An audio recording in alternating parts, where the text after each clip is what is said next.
Hello বন্ধুরা, তোমরা সকলে কেমন আছো? আবার আমি চলে এলাম তোমাদের জন্য নতুন গল্প নিয়ে। কিন্তু এবারের গল্প সম্পূর্ণ আলাদা ভাষায়। তার কারণ তোমাদের মধ্যে অনেকেই আছো যারা নন বেঙ্গলি, ভালো বাংলা বুঝতে পারো না। তাই আমি সকলের কথা মাথায় রেখে গল্পটি হিন্দি ভাষায় তোমাদের কাছে তুলে ধরলাম। সো বেশি দেরি না করে শুরু করা যাক আমাদের গল্প। So let's start. दोस्तों, बहुत सारी घटनाएं ऐसी होती हैं जो हमारे आसपास होती हैं, लेकिन कुछ लोग उसे एक्सपीरियंस कर पाते हैं, वहीं कुछ लोग उसे झूठा कह के उसे गलत साबित कर देते हैं। आज दोस्तों हम आपको बताने वाले हैं एक ऐसी ही कहानी जिससे जुड़े कई खेल आप भी ट्राई कर सकते हो।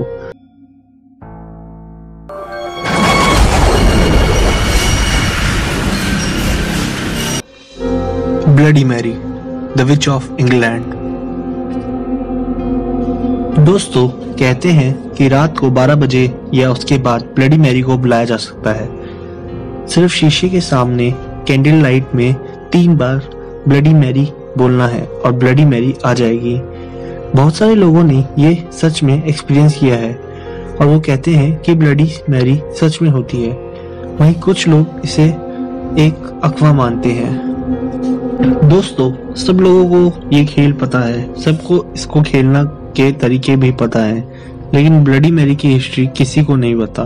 तो चलिए जानते हैं कि ब्लडी मैरी कौन थी, कहां से इसका नाम ब्लडी मैरी पड़ा, और ये सारी जानकारी हमें इंटरनेट के माध्यम से प्राप्त हुई है। सन 1600 में इंग्लैंड के एक छोटे से गांव में एक महिला रहती थी जिसका नाम मैरी वर्थ था और वो काफी बदसूरत थी। केवल 18 साल की उम्र में ही मैरी वर्थ 70 साल जैसी महिला दिखती थी। कुबड़ा शरीर, बिखरे बाल और डरावनी आंखें जिसे कोई भी देखकर भयभीत हो सकता था।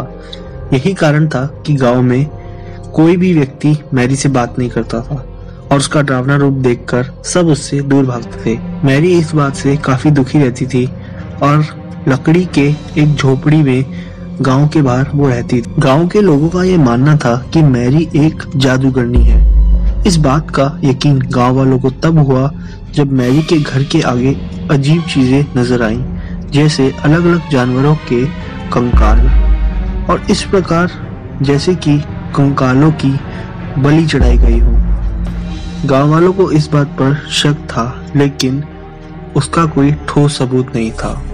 मैरी दिन पे दिन और भी बदसूरत होती जा रही थी। ऐसा लग रहा था कि उसकी बलि कामयाब नहीं हो रही। तभी उस गांव में कुछ ऐसा हुआ जिसकी उम्मीद शायद किसी को नहीं थी। उस गांव की 10 से 14 साल की लड़कियां गायब होने लगी और इनका गायब होना काफी रहस्यमय था, क्योंकि उसी के साथ मैरी काफी खूबसूरत हो गई थी।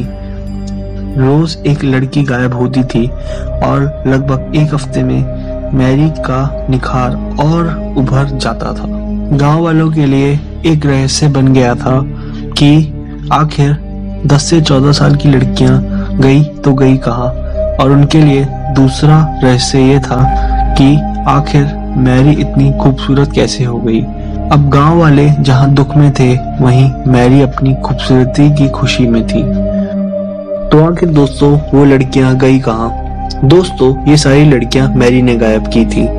मैरी ने इन लड़कियों को बलि पे चढ़ा दिया और इनकी सारी खूबसूरती को अपने अंदर संभाल लिया काले जादू की मदद से। मैरी को यकीन था कि अगर वो लड़कियों की बलि चढ़ाती रहेगी तो डीमंस उसे खूबसूरती प्रदान करते रहेंगे। इधर गांव वालों ने एक साथ होकर एक जाल बनाया और एक हफ्ते तक लड़कियों को घर से बाहर निकलने से मना कर दिया।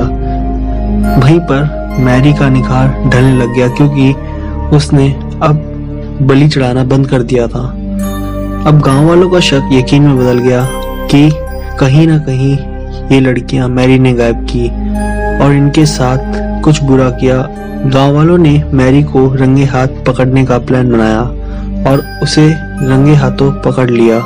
इस प्लान के अकॉर्डिंग मैरी को लड़की दे दी जाएगी, पर उसे डायरेक्टली नहीं।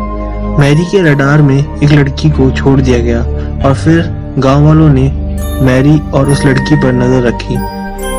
मैरी ने उस लड़की पर जादू टोना किया और अपने वश में कर उसे झोपड़ी तक ले आई। ये सारी चीज गांव वाले देख रहे थे और फिर मैरी जब उस लड़की की बलि चढ़ाने लगी तो गांव वालों ने मैरी को रंगे हाथों पकड़ लिया। जब उसे रंगे हाथों पकड़ा गया तो उससे सारा सच उठलवाया गया और उसने सब सच सच बता दिया कि किस तरह वो लड़कियों को अपने जाल में फंसाकर झोपड़ी तक लाकर एक हफ्ते में उनकी बलि चढ़ाया करती थी।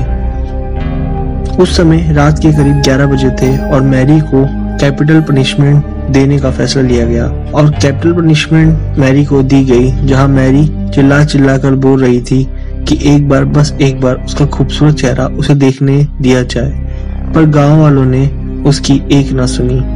जब मैरी को जला रहे थे तो मैरी ने जलते समय एक श्राप दिया कि जो भी शीशे में 3 बार ब्लडी मैरी पुकारेगा वो बदसूरत हो जाएगा और 13 मिनट में ही मैरी पूरी तरीके से जलकर खाक हो गई। उसके बाद कई बार उस गांव में एक औरत को देखा गया जो अक्सर बच्चों से आकर कहती थी कि क्या तुम एक गेम खेलोगे, और फिर उन्हें शीशे के सामने खड़ा कर कर उनसे बोलती थी कि तुम 3 बार ब्लडी मैरी पुकारो, और उसी के बाद उस बच्चे की किसी न किसी रहस्यमय तरीके से मौत हो जाती थी। धीरे धीरे ये एक खेल बन गया और फिर ये एक भूतिया खेल बन गया।